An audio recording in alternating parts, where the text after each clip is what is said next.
என்பொடு கொம்போடாமை இவை மார்பிலங்க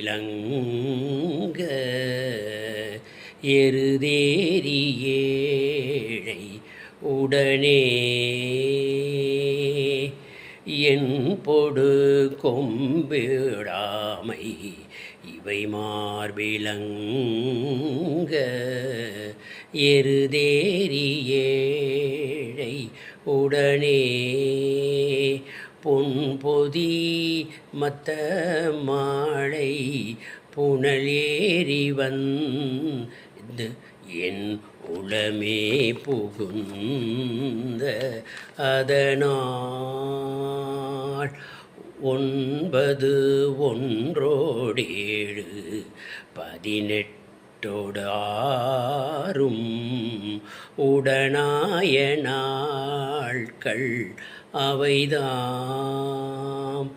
அன்பொடு நல்ல நல்ல அவை நல்ல நல்ல அடியாரவர்க்கு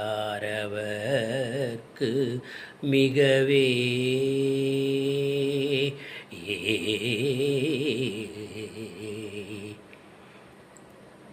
திருஞான சம்பந்தர் அருளிய இந்த கோளறு பதிகம் இதன் 2ஆம் பாடல் இது.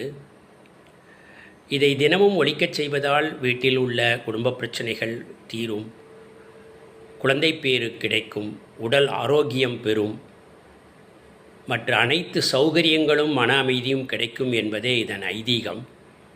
பதிகம் என்றால் 10 பாடல்களுக்கு மேல் கொண்ட ஒரு தொகுப்பாகும். கோளறு என்பது நவ கிரகங்களால் ஏற்படக்கூடிய கோளாறுகளை அளிப்பதால் அதை கோளறு என்று அழைக்கிறார்கள். இந்த 2ஆம் பாடலின் தமிழ் விளக்கம் என்னவென்றால்,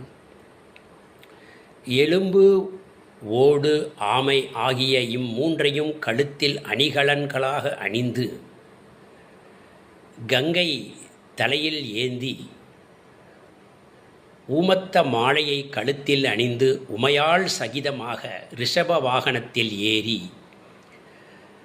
அஸ்வினி போன்ற நாட்களில் ஆகாதவையாகிய 9, 16, 18, 6 ஆகிய நாட்களில் வரும் நட்சத்திரங்களின் எந்த ஒரு கெடு பலனும் சிவனடியாருக்கு நல்லதையே செய்யும் மற்றும் அனைத்து நாட்களும் நல்லதே நல்லதே நல்லதையே செய்யும் என்பதே இந்த பாடலின் பொருளாகும். நன்றி.